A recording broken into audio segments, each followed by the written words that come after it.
Hi friends, എല്ലാവർക്കും ഷില്ലു കിച്ചണിലേക്ക് സ്വാഗതം. ഞാൻ നിങ്ങളുമായി ഷെയർ ചെയ്യുന്ന നല്ല ടേസ്റ്റി ആയിട്ടുള്ള ബീഫ് ഫ്രൈയുടെ റെസിപ്പിയാണ്. ഇത് പച്ചക്കുരുമുളക് ഇട്ടിട്ടാണ് നമ്മൾ തയ്യാറാക്കി എടുക്കുന്നത്.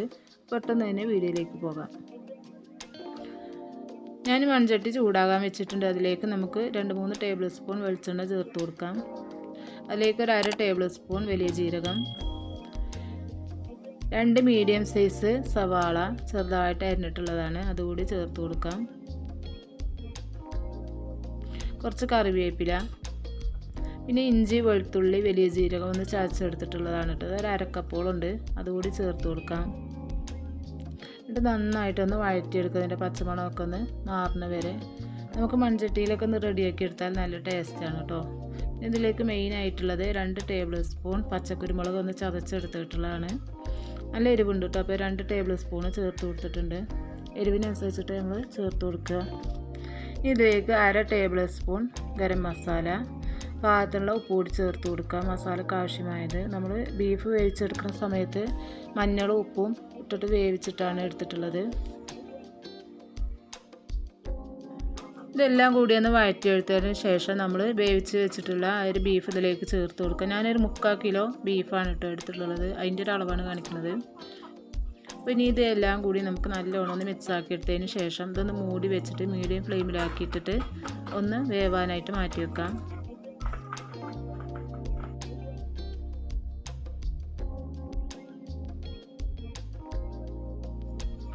നമ്മൾ അധികം വെള്ളം ഒഴിക്കാതെയാണ് ഇത് വെച്ചിട്ടുള്ളത്. അപ്പോൾ ഇടയ്ക്കൊന്ന് മൂടി തുറന്നിട്ട് ഇതുപോലെ ഒന്ന് ഇളക്കി കൊടുത്തിട്ട് വീണ്ടും മൂടി വെച്ചിട്ട് ഒന്നുകൂടെ ഒന്ന് ഈ മസാലയിലൊന്ന് വേവാനായിട്ട് മാറ്റി വെക്കാം.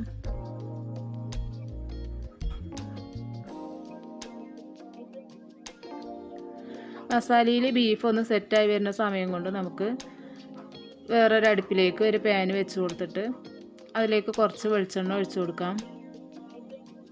എന്നിട്ട് കുറച്ച് തേങ്ങാക്കൊത്ത് ഇട്ട് കൊടുക്കുക. ഞാനൊരു 1/4 കപ്പ് തേങ്ങാക്കൊത്താണ് എടുത്തിട്ടുള്ളത്. അതൊന്നിട്ടിട്ട് ആ എണ്ണയിൽ നന്നായിട്ടൊന്ന് മൂപ്പിച്ചെടുക്കുക.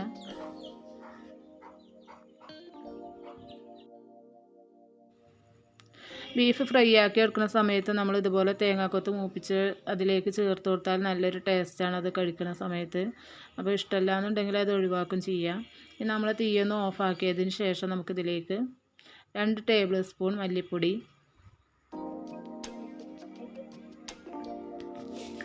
1 ടേബിൾ സ്പൂൺ കാശ്മീരി ചില്ലിപ്പൊടി. കാശ്മീരി ചില്ലിപ്പൊടി ഇല്ലയെന്നുണ്ടെങ്കിൽ നമ്മൾ മറ്റേ സാധാ മുളക് പൊടി ഒരു 1/2 ടേബിൾ സ്പൂണോളം ചേർത്ത് കൊടുത്താലും മതി. പിന്നെ 1/2 ടീസ്പൂൺ മഞ്ഞൾപ്പൊടി ഇതുകൂടി ചേർത്ത് കൊടുത്തിട്ട് ഈ എണ്ണയിൽ നന്നായിട്ടൊന്ന് മൂപ്പിച്ചെടുക്കുക. കുറച്ച് കറിവേപ്പില കൂടി ചേർത്ത് കൊടുക്കാം. വെളിച്ചെണ്ണയിൽ നമ്മൾ മസാലയൊക്കെ നന്നായിട്ട് വറുത്തെടുത്തിട്ട് നമ്മൾ ബീഫിലൊഴിച്ച് വെച്ച് കഴിഞ്ഞാൽ നല്ല ടേസ്റ്റും ഒരു പ്രത്യേക ഒരു മണമൊക്കെ കേട്ടോ. അപ്പോൾ എന്തായാലും ഇതുപോലെ ട്രൈ ചെയ്ത് നോക്കണം. നമ്മൾ പച്ചക്കുരുമുളകിൻ്റെയൊക്കെ ടേസ്റ്റ് വേറെ തന്നെയാണ്. ഇനി ചെറു തീയിലിരിക്കണം നമ്മളെ ബീഫിൻ്റെ കൂട്ടിലേക്ക് നമ്മൾ മൂപ്പിച്ചെടുത്തിട്ടുള്ളൊരു മസാലയും തേങ്ങാക്കൊത്തും ഒക്കെ ചേർത്ത് കൊടുത്തിട്ട് നന്നായിട്ടൊന്ന് മിക്സാക്കി എടുക്കാം.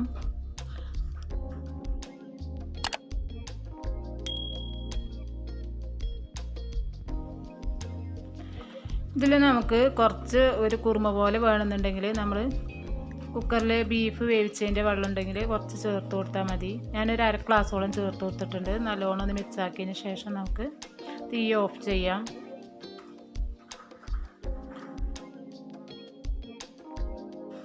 വെറൈറ്റി ആയിട്ട് ട്രൈ ചെയ്ത് നോക്കാൻ പറ്റിയ നല്ല റെസിപ്പിയാണ് കുരുമുളക് ബീഫ് ഫ്രൈ. അപ്പോൾ ഇതുപോലെ ട്രൈ ചെയ്യാത്തവരുണ്ടെങ്കിൽ ഒന്ന് ട്രൈ ചെയ്ത് നോക്കുക. എന്നിട്ട് നിങ്ങളെ കമൻസും ഒക്കെ ഒന്ന് അറിയിക്കുക.